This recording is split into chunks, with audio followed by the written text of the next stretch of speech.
Welcome to Pod Save America. I'm John Favreau. I'm John Lovett. I'm Tommy Vitor. On today's pod, we'll talk about Donald Trump's refusal to use his authority to force the production of life-saving medical equipment, the Democrats' fight to get a worker-friendly economic relief bill through Congress, and how the coronavirus is affecting the 2020 campaign. But first, you should all know that, unfortunately, the three of us are not together this morning. We'll be recording all Crooked Pods from our respective homes until it's safe to head back into the studio. So please bear with us, but know that we will all keep churning out our regularly scheduled pods, because what the hell else do we have to do, right, guys? Nothing. My laptop is balanced on a copy of Hillary Clinton's Hard Choices. Wow, just like a lot of metaphors there, but we'll just love it. How was the show this week? I hear your quarantine bunny showed up. Yeah, we did another episode of Love It or Leave It back in the closet. I was joined by Ronan Farrow of The New Yorker and my couch. We also so we took calls. We took calls from couples struggling in quarantine, and then I talked to Adam Schiff about the latest on the congressional response. It was a welcome respite. That's good. I'm glad. Yeah. Two other members of the Crooked family who will continue to churn out daily episodes are Akilah Hughes and Gideon Resnick of What a Day fame. They help you keep up on all the day's news in just 20 minutes. So if you haven't yet, please subscribe wherever you listen to podcasts. And finally, thank you to everyone who's helped us raise over $465,000 for Crooked's Coronavirus Fund, where your donation is split between groups helping food banks, healthcare workers, restaurant workers, seniors, kids who depend on school lunches, and others during this crisis. Please donate at crooked.com/coronavirus. All right, so here's where we are. The coronavirus pandemic has now claimed the lives of over 400 Americans and affected nearly 40,000. And even though 1 out of every 3 Americans have now been ordered to stay home in an effort to slow the virus, this is going to be a really tough week because thousands more who were infected before these orders took place will start showing up at hospitals that are already running dangerously low on beds, masks, gowns, and ventilators. We're going to talk about what the government can do to avoid the worst case scenarios here. But first, I want to talk about why the U.S. has been slower and more unprepared for this pandemic than countries like Germany or South Korea. This is from an incredibly damning Washington Post piece over the weekend. Quote, U.S. intelligence agencies were issuing ominous classified warnings in January and February about the global danger posed by the coronavirus while President Trump and lawmakers played down the threat. One anonymous U.S. official said, quote, Donald Trump may not have been expecting this, but a lot of other people in the government were. They just couldn't get him to do anything about it. The system was blinking red. Tommy, how significant was this story, and what was your reaction? I mean, I honestly predicted that this story was coming. It's one of the most damning things I've read about all the warnings Trump ignored for months, literally. I mean, the coronavirus threat didn't need to be in the PDB, the President's Daily Intelligence Briefing, for him to know it was serious. He could have turned on the news or turned on social media and looked at hospitals in China, or later on he could have looked at what was happening in Italy and seen that this threat was coming, and the WHO was saying, you guys need to prepare for this. Dr. Fauci and people at the CDC were saying it. But that Washington Post report laid out in unbelievable comprehensive detail just how long of a head start we could have had to prepare for the coronavirus. And you juxtapose that with what Trump was saying at the time, that it's handled, we're going to be fine, it's just like the cold. It's really one of the most damning things I've read. In my mind, it's akin to George W. Bush receiving a PDB bulletin about bin Laden's determination to attack the United States in August before 9/11. I think it's that scale of a government-wide failure. Love it. What do you think of the story? Yeah, I mean, Trump has slow rolled this every step of the way, and he's still doing it right now. He is still, we are going to read stories a month from now about the slow rolling on using the government's power to get companies to make ventilators and masks. Donald Trump has been concerned about one thing from the very beginning, which is how this would affect his poll numbers and the markets in the very short term. That is why he was keeping ships, the number of people on ships from being counted against our totals. That is why he was saying we had it under control. That is why he was so obsessed with how low our numbers were early on. And every step of the way, he is failing to actually take it seriously enough, and it's continuing right now. He is right now still not using the powers he has in his office to take care of people as we speak. So this idea, he has kind of two modes. One is I'm the best, and the other is no one could have done better than me. And they're subtly different. I'm the best is what he says when he thinks he can defend every action he's taken. No one's done better than me is what he's been doing lately, which is because he knows how many of these bad stories are out there. And he knows that there's all these people talking about testing and all the rest. It's why he's redounding to nobody could have predicted this. Nobody could have imagined this. Nobody could have seen this coming when everyone was telling him this was coming. This was the most predicted event possible. He's also in his, blame China mode now. Also, and he's calling it the Chinese virus. He's doing all this bullshit.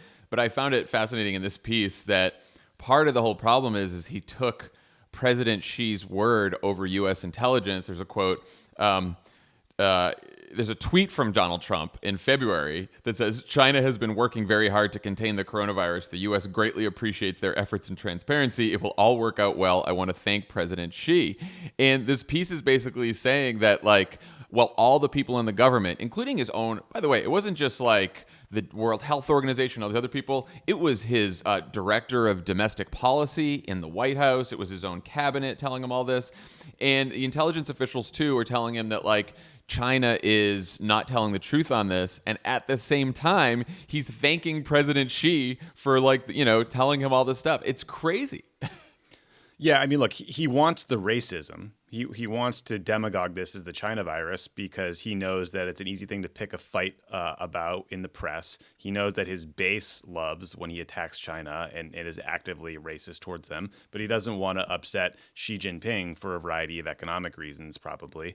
And so we're in this weird place where he ignored all these warnings but has been praising the guy publicly over and over again. But yeah, I mean, to your point, John, it's not just that the intel people were warning Trump about what was happening with the coronavirus and the looming threat. And we have to assume that they had access to, say, intercepted Chinese communications that really spoke to how bad the problem was at a time when China was hiding the ball. But Alex Azar, the HHS secretary, tried to call Trump, I think in January, to talk to him about the coronavirus. And he berated him about restrictions on vaping, because he's worried that's going to harm his reelect. So that's what was in this guy's head. That's why we are where we are. There's another part of this story that reminded me, we've almost forgotten about this story. It took place last week.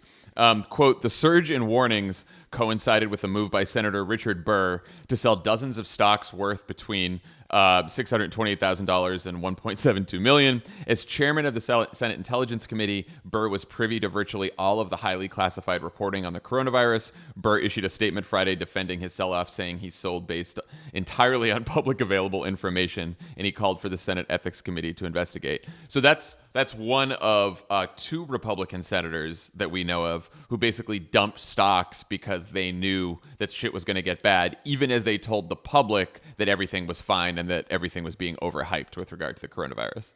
What a Love monster. Burr put out that statement with his his tail between his legs. I would really love to understand the technology he used to only use the part of his brain that used public information and not use the part of his brain that had private classified information to make that sale. Obviously, if there's a real investigation, we'll find out what he told people at the time when he made that decision. But he's counting on the fact that he can get away with that because it's in his mind. Then there's Kelly Loeffler, who gave this incredible denial of kind of the whole, it's a strongly worded denial that leaves room for a bunch of different ways in which she could have actually made these decisions. Right. But what I found so galling about the Loeffler and her husband, by the way, who runs the New York fucking stock exchange, cool power couple, that what I love about that the audacity of her decision making. She sold a bunch of stock, but she did make some purchases about telework. She saw that there was a real opportunity in telework. Yep. Incredible. Coincidence. Coincidence. Can't wait till we find that like Mitch McConnell started investing in Zoom right before this started. And look, I am not one. I'm sorry. I am not one for just wildly speculating about Donald Trump's finances and the houses in Russia and Turkey and all the rest. However, Donald Trump pauses in every fucking press conference. Every president talks about how doctors are seeing patients via telemedicine. Then he leaves his talking points and gives a weird plug for the field of telemedicine every single time. Jared got him into telemedicine. That's where his money is, and we have no idea, but I just want to lay it out there. I mean, just to spell this out on Burr. So Burr's the chairman of the Senate Intelligence Committee. He would be privy to all the highest level briefings Trump was getting at the time. So he had the longest head start of anyone outside the federal government or the intelligence community. We then heard this audio of him speaking to some private audience of like very influential people who bought into some club in North Carolina. And he was giving them pretty dire warnings as he was telling the broader public that everything was going to be fine. The coronavirus will be taken care of, et cetera. And so like it really is as bad as it gets. And then, Trump was asked whether he sold any stock yesterday. He said, I don't own stocks. I own assets or own things or something. And like Hugh Hewitt like exploded with joy, was like, pleasuring himself to this quote. And then I like Googled Trump, personal financial disclosure. He owns like hundreds of millions of dollars in stocks and equities. So I don't know if he sold them or not, but it's just amazing that the MAGA sycophants, what they're willing to believe from this guy without doing a simple Google search just to verify it. It's so easy. Not Hugh. I can't imagine that coming from Hugh. Hugh Hewitt. All right, so let's talk about the current response. The World Health Organization says that the only way to really slow the virus is by mass testing so that you can catch some portion of the 80% of people who have mild or no symptoms and make sure that they self-quarantine. We are nowhere near that capacity yet. And so mayors and governors and healthcare workers are begging the federal government for more beds and ventilators and masks and other protective equipment. Meanwhile, Trump and Pence and the rest of them give a press briefing every day where the message is basically always, help is on the way, the tests are coming, Navy ships are coming, masks and ventilators are coming, treatments are coming. Tommy, what's the real story of where the response is right now and where it's falling short on the federal government side? I mean, what it seems like is that the spread of the coronavirus has gotten so out of control that the early need for testing to identify which individuals had the virus and then specifically isolate them is kind of gone. Like the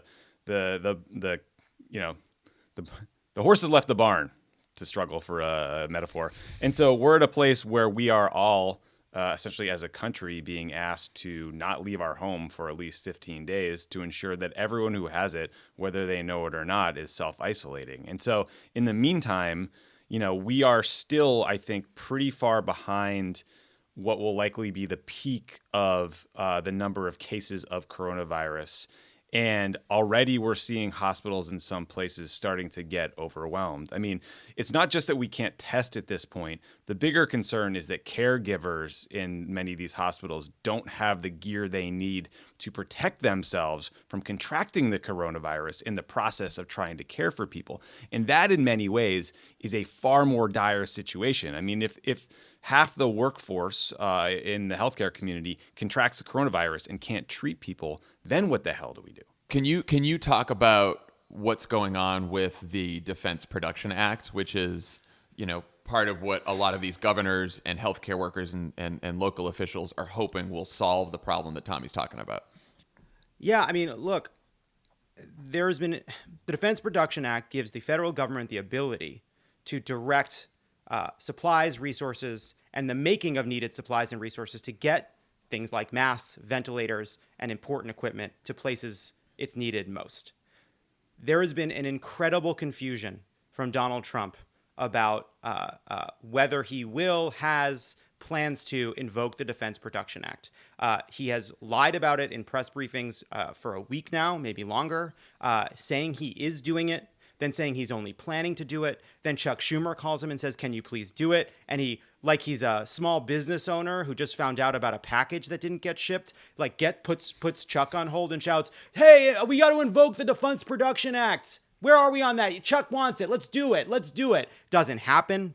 And the press conference yesterday, they had the audacity to say they're not invoking it because private sector is taking care of this on its own, and we don't want to employ the heavy hand of government. You know, I'm not going to say where.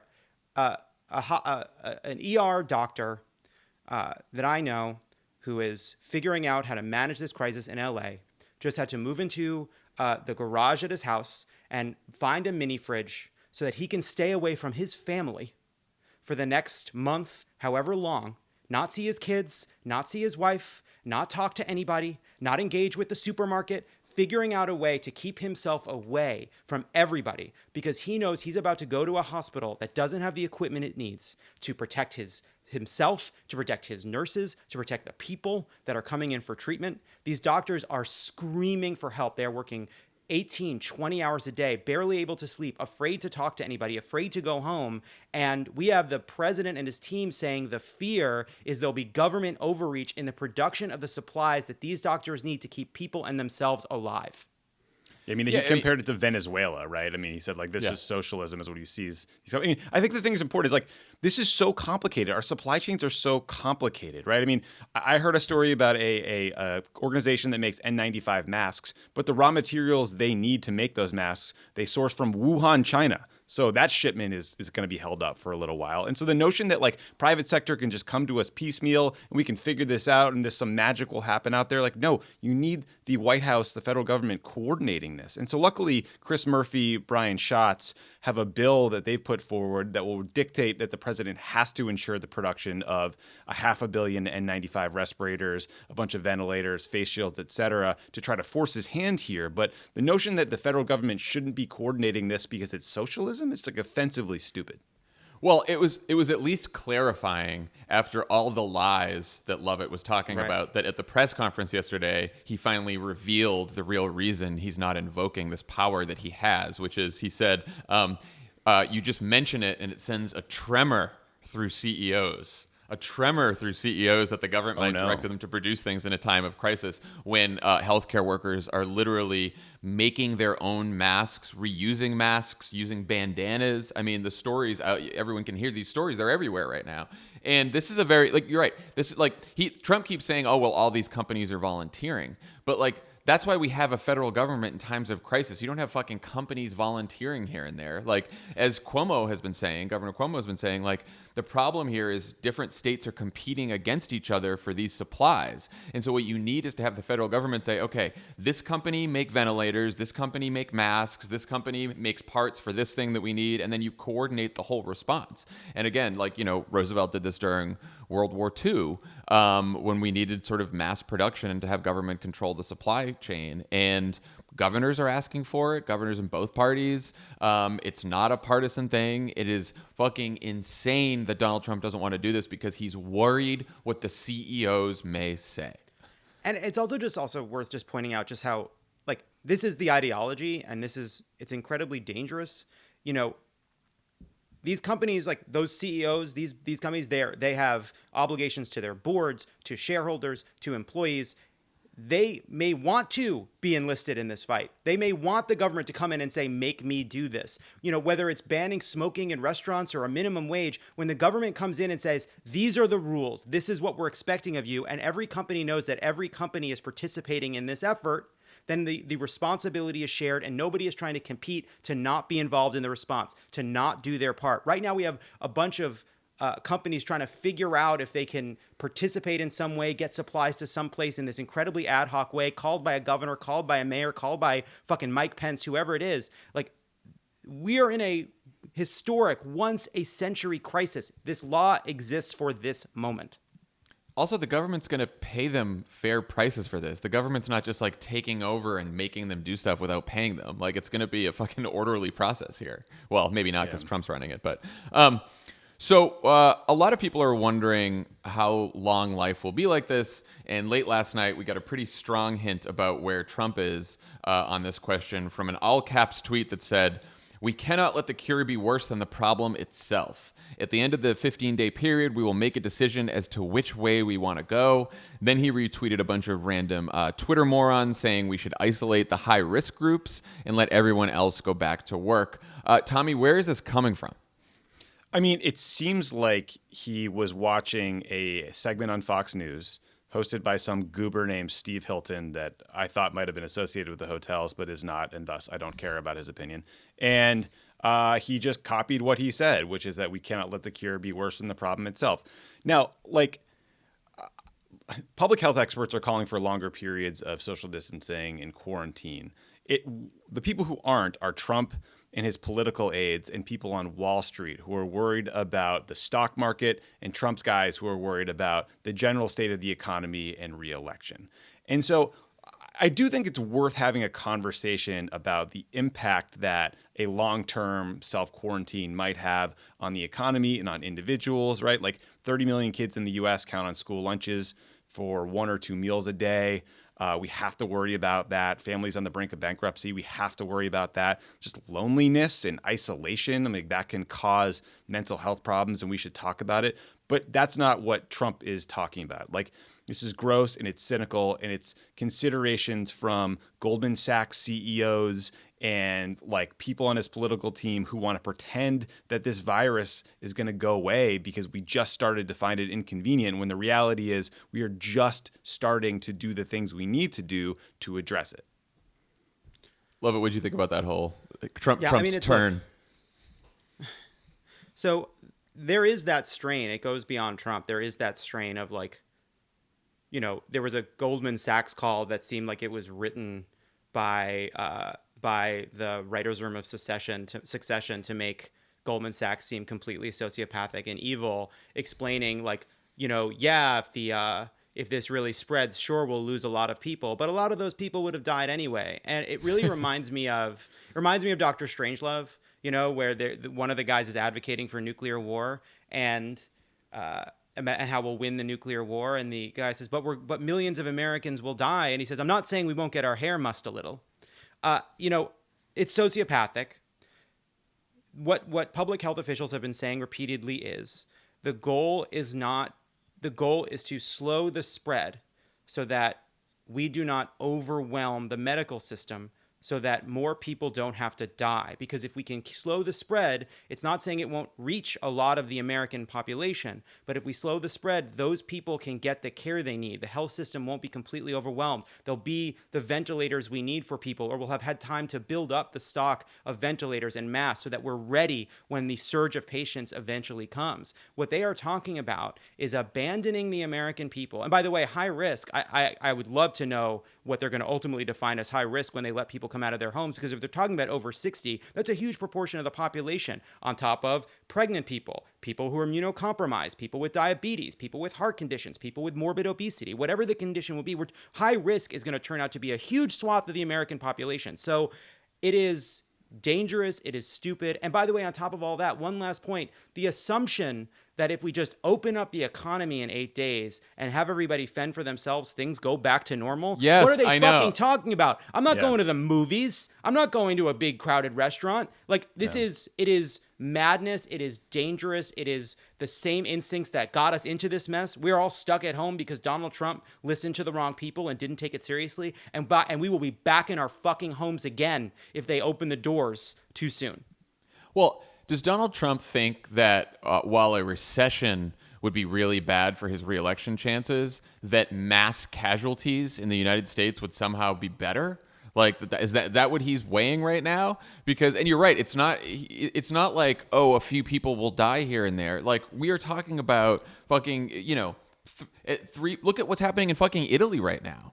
Right? Where the morbidity rate is up. It's also like half the people in ICUs are under 50 too. Like, we are already so far behind the curve compared to other countries right now that to start talking, I absolutely agree. At some point way down the line, we have to have these difficult conversations about like what parts of our economy do we turn on? When do we tell some people to leave?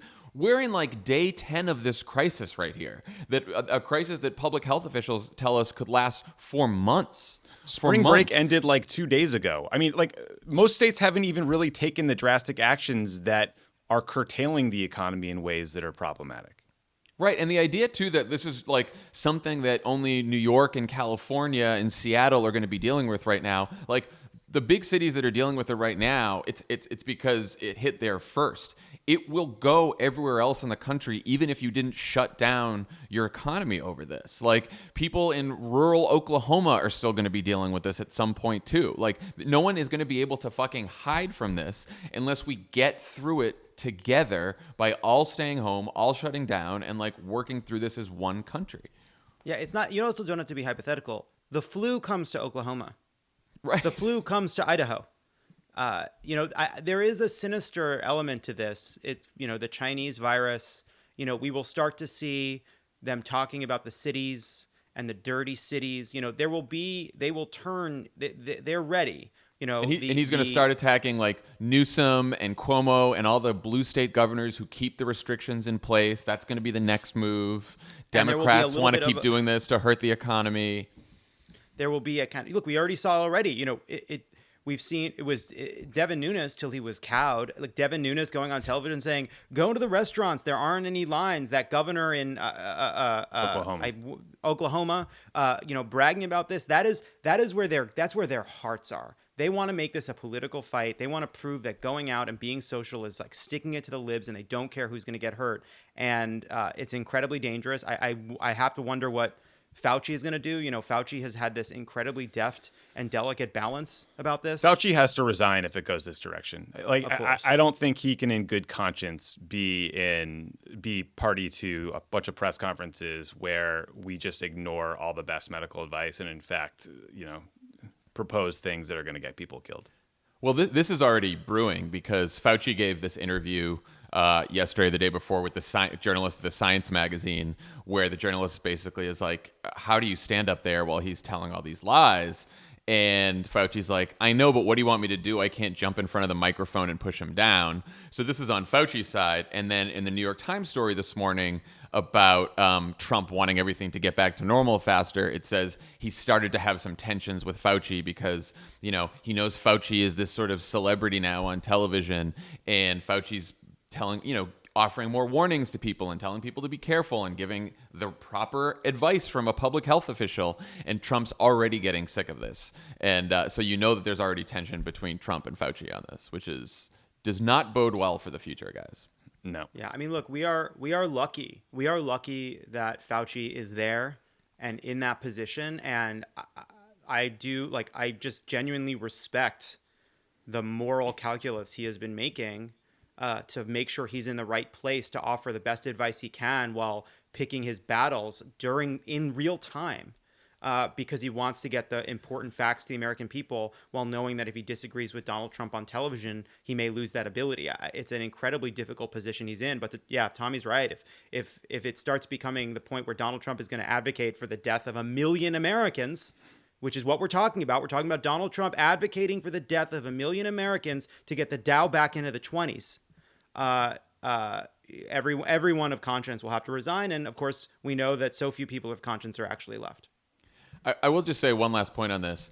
There is one path that would allow us to both mitigate the public health crisis and also start opening up the economy.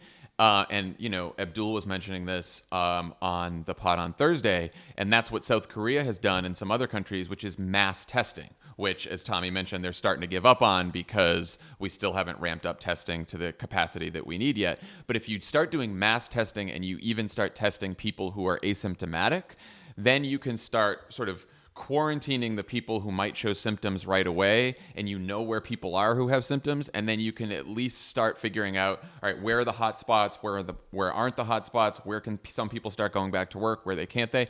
So you don't have to do sort of the extreme social distancing measures, or at least not the social distancing. You don't have to do the extreme social isolation measures that are happening right now if you have a real mass testing program that's nationwide, and we're not there yet. And Donald Trump refuses to and we're not there yet because he didn't take it seriously.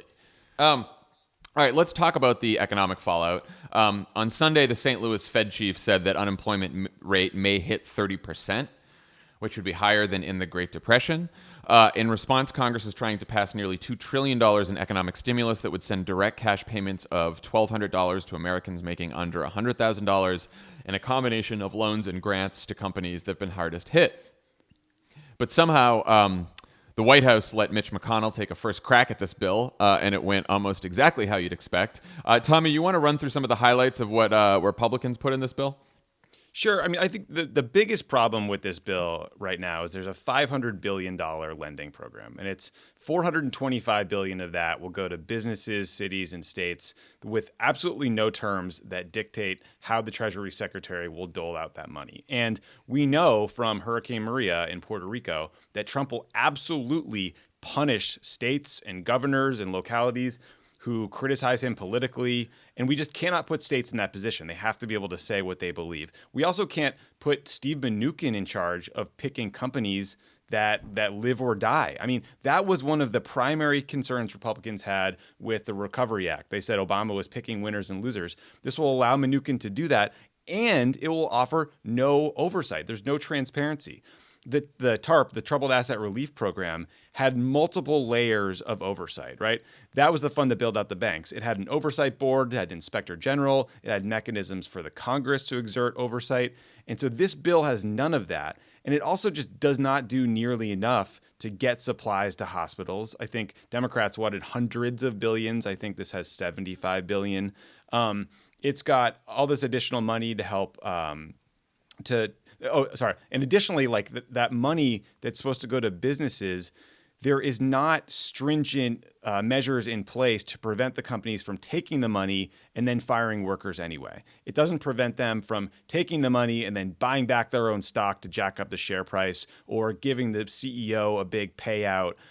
It just says that companies who get bailout money have to retain workers to the greatest extent possible. Whereas Democrats wanted them to have to hold on to 90% of workers. It only limits raises for CEOs for 2 years. So, like, this thing's a fucking mess. It doesn't have enough money for SNAP. It doesn't extend unemployment insurance for long enough. And there's a big loophole for people. Like, if you didn't file a tax return in 2018 or 2019, you aren't eligible to get one of these direct payments. So there's provisions to provide $1,200 per individual and $500 for kids. But, like, if you're someone who is in such a tough spot economically that you didn't pay your taxes or file a tax return in the last couple of years, you're stuck in this bureaucratic nightmare trying to gather all those materials in the midst of a pandemic, or else you're shit out of luck. You're just going to starve. So there's a ton wrong with this thing.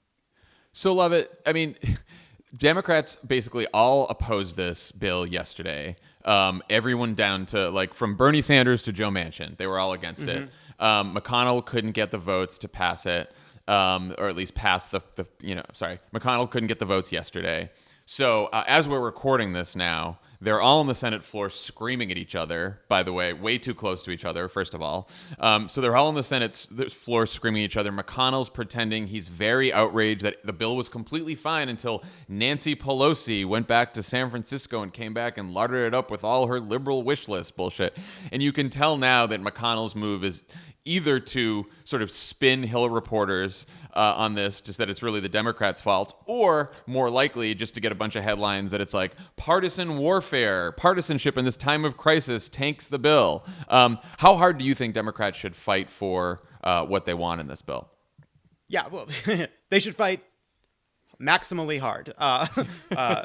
Yes, obviously. I mean, look, like, you know, it's interesting. Like, this is an historic crisis and moment, but this is also kind of politics. This is politics playing out.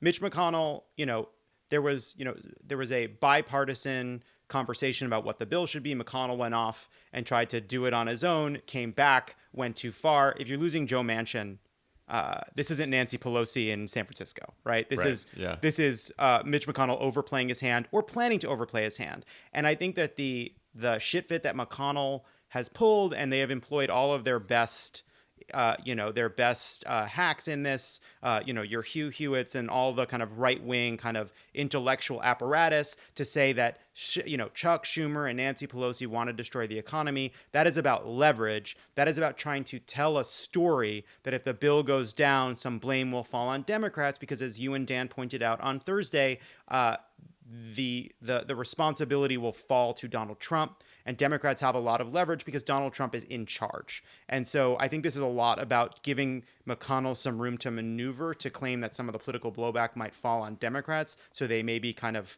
think twice or pull back their position a little bit. So to me, this is very high stakes, but it's just high stakes negotiation, and McConnell knowing that Schumer and Pelosi are in a very strong position.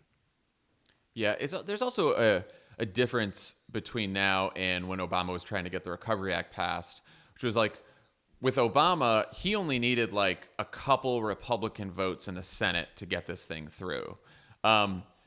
Mitch McConnell and Donald Trump need Nancy Pelosi. They need the entire House of Representatives, the majority of the House of Representatives, to vote for this bill, and they need Senate Democrats because they need 60 votes for this bill too. So they actually have to negotiate with Democrats, and they can't just pass a shitty bill on their own. So some of the frustration, I think, is the fact that for the first time in their fucking miserable lives over the last however many years, they need to compromise with Democrats, and they can't just ignore them and let a bill go down. And this idea too, you know, they're going to lean on, well, it's a crisis, it's urgent, we must get the money out the door. Hey, we agree. We want to get the money out the door to people too, but we don't want like their wish list for their fucking, you know, rich CEO friends to get in the way of cash going out the door for people who need it right now. Like, I think that's a very fine message for Democrats.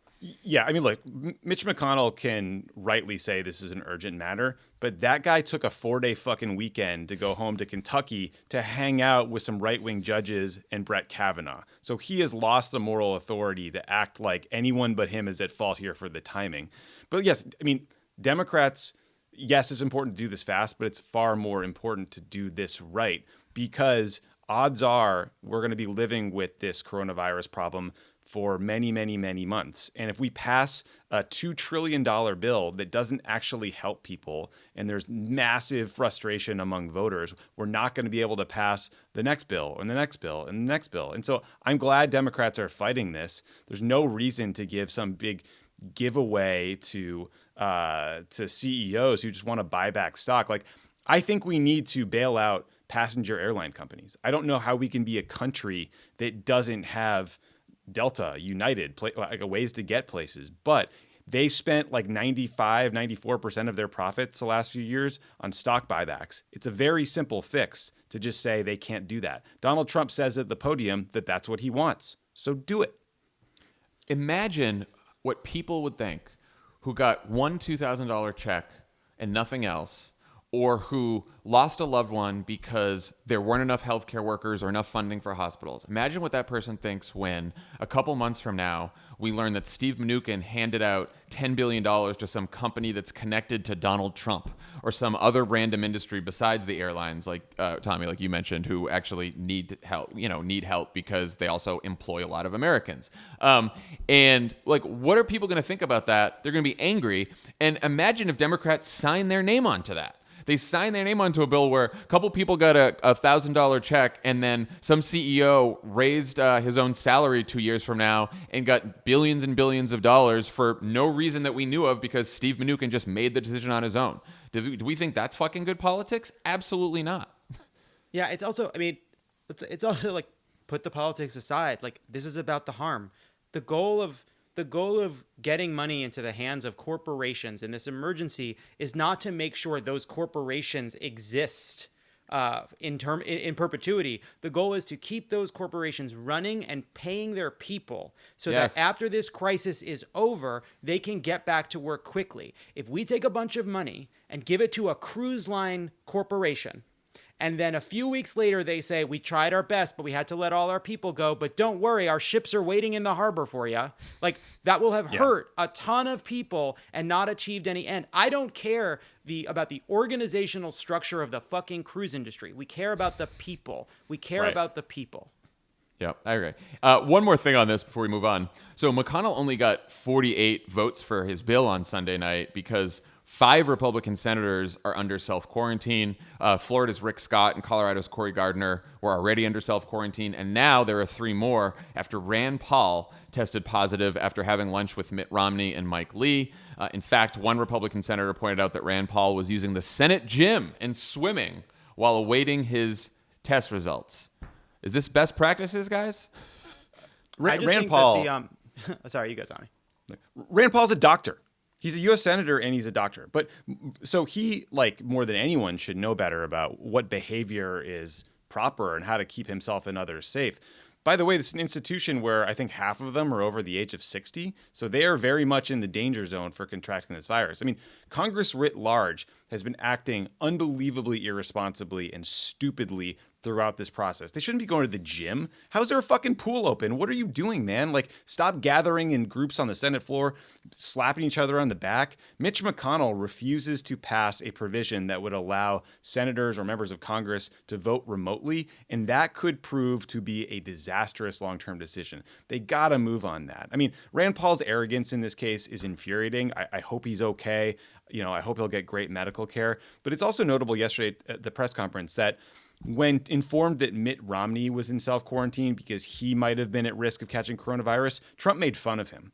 And that is so fucked up. Like, Mitt Romney could die from this. Mitt Romney's wife has MS, so she's very much at risk as someone with a pre-existing condition. For him to scoff at that and to use it to, like, bring up some past political beef, just it shows you how broken and dark and soulless that man is. It's really, really fucked up. All right, let's talk about the politics of all this. In several new major polls, a majority of Americans approve of Trump's response to the coronavirus pandemic so far. According to an ABC poll released Friday, 55% of Americans approve of how he's handled this crisis, while 43% disapprove, a 12-point jump from the week before. A Morning Consult poll released Friday found similar results. Most of the jump is due to independents and Democrats. You guys got any possible explanations for this? Love it? Yeah, I mean, it's very hard to know the truth if you watch television and if you're just paying attention casually. That is a fundamental bias in our media. It's not partisan. It's just baked into how the news is currently covered.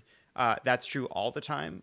It is just a fact of the way Trump is covered that he gives a 2-hour stem-winding, nonsense-spewing, racist rally speech, and it is covered generally by pulling out the salient narrative from it. You know, Donald Trump launches Broadside, discusses immigration. It sort of it attaches coherence to what Donald Trump is saying on a daily basis. You add that to a media that is responding to a crisis by just giving the president airtime every single day.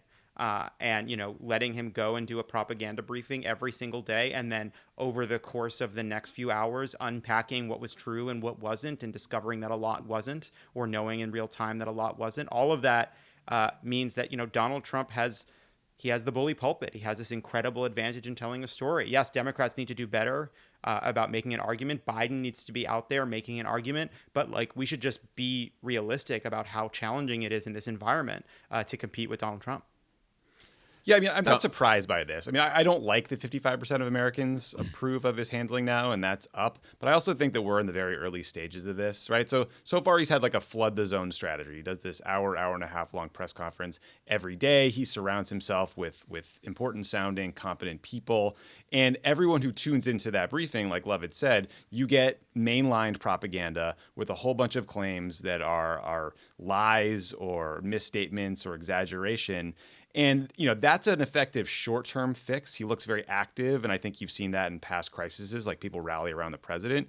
But Trump refuses to prepare us for what could be coming. He won't present bad news. He won't tell us hard truths. And I think that's going to screw him in the long term, right? I mean, he wants to be seen. His new thing is I'm a wartime president. He thinks that's dramatic, and he thinks that's powerful framing and shows leadership. But, like, he's not FDR in World War II, right? Like, that comparison holds if the Japanese spent months saying, hey, we're going to bomb the shit out of Pearl Harbor. And Trump's response was to say their military is weak and they don't like to fight in the summer, right? And then 2 years earlier, he fired the guy in charge of tracking Japanese military movement. So the analogy is off. And in 2 weeks, when some of our hospitals look like Italy, I don't think this strategy is going to be working as well.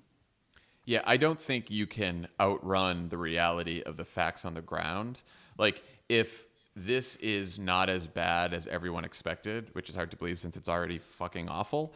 But if somehow, we go back to normal in a couple weeks for some reason, and the economy's not as bad as we thought it would be, and the casualties aren't as bad as people are predicting, and the virus goes away, then no matter how much we attack Trump, it's not going to change the fact that he's going to get credit for it, right? In that scenario. But if things look like they're going the way they're going, if we go into a deep recession, if a lot of these hospitals are overwhelmed, then like no amount of spin from that briefing room is going to make people think that Trump did a good job. When we're sitting here in May, June, July, August, September, and a lot of people are out of work and a lot of people are sick. And so I do think it's sort of hard to judge the politics of it right now. What do you think about, like, Rachel Maddow, Margaret Sullivan of the Washington Post, and others have called on cable networks to stop broadcasting Trump's daily briefings? Do you agree, and do you guys think that's realistic? Love it. What do you think?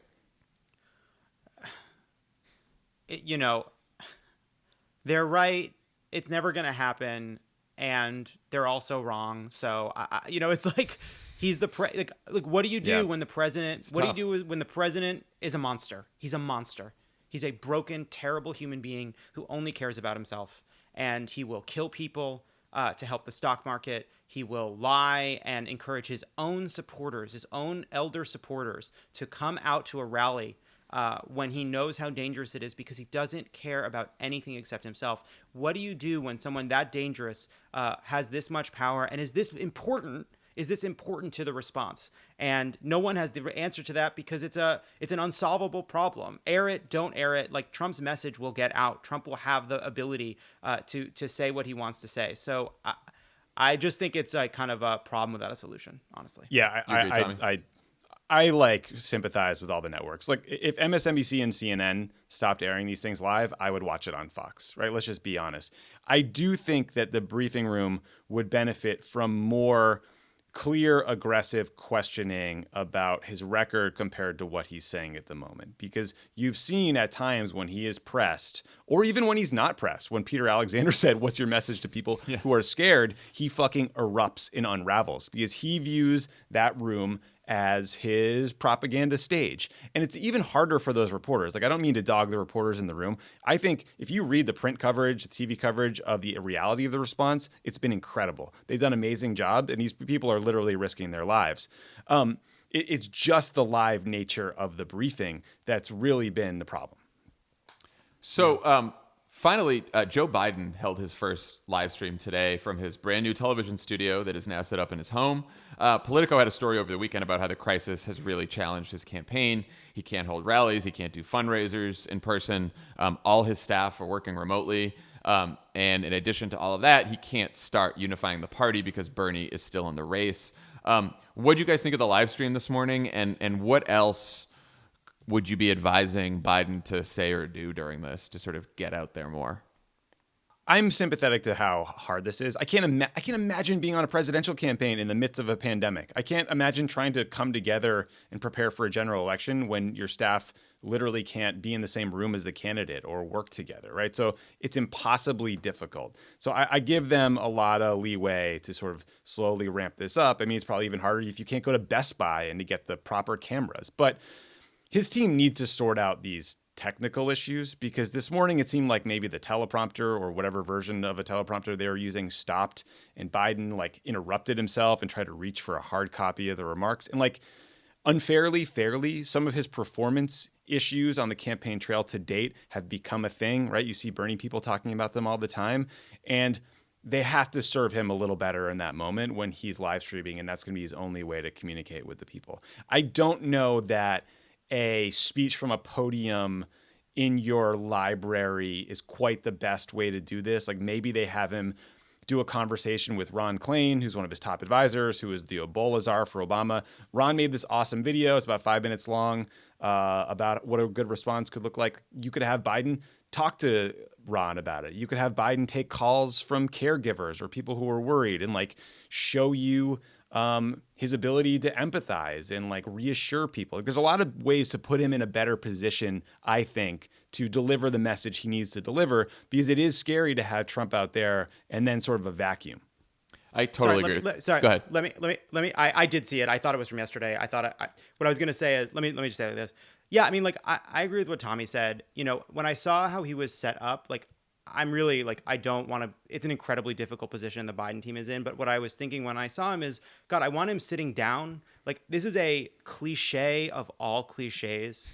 But Biden, this is to I be know it's Biden. coming. I know it's coming. It's coming, but I can't believe how true it is. I can't believe how much it applies. I'm angry for how much of it cliche it was made before we got here to this moment. But this needs to be his fireside chat. It does. You're right. I agree with you. I 100% agree with you. And I want him sitting in a fucking armchair. I want his sleeves rolled up. I want him home. I want there to be a fucking dog sitting in front of the goddamn fireplace. Good idea. Let's get the dog. I want him to say, and I want him to start by saying, "Hey, everyone." And I want him to talk to us like he's right there. I don't need it to be live. Like film it, have it come out every day. Do whatever you need to do to help Joe Biden be the best he can be. Worry about that. The most important thing is not live or not live. It's just make Joe Biden the best Joe Biden can be and put something out as much as humanly possible with great audio quality and great shots because this is going to be the staging ground and brand of his campaign for weeks, if not months. Yeah, why do live if there's no interaction? That makes no sense. Right. So I've been thinking about this with him for a while, and I think, you know, this is from a speechwriter perspective, and Lovett, I'm sure you've probably noticed this as well. Like, Biden is the type of candidate who, you know, when he's not on a prompter, goes off, talks forever, tells all kinds of stories. And so the whole challenge is to get him on that prompter and to get him on message. And I think that for a while in the campaign, that was the right move to get him on message. But I think at a moment like this, sort of pulling him back from the prompter a little bit, where you could tell he was uncomfortable this morning. He's trying to read it. He literally motioned, like you said, Tommy, for a piece of paper because I think the fucking prompter stopped, which I can't believe they let a prompter stop in the middle of a live stream. Like, that's not serving him well either. And like they put out a video before the live stream this morning of him sort of assailing the McConnell bill. We should say, by the way, that his message on this is great. It's the message, It's the same message that Elizabeth Warren had been saying yesterday about why the bill's fucked up.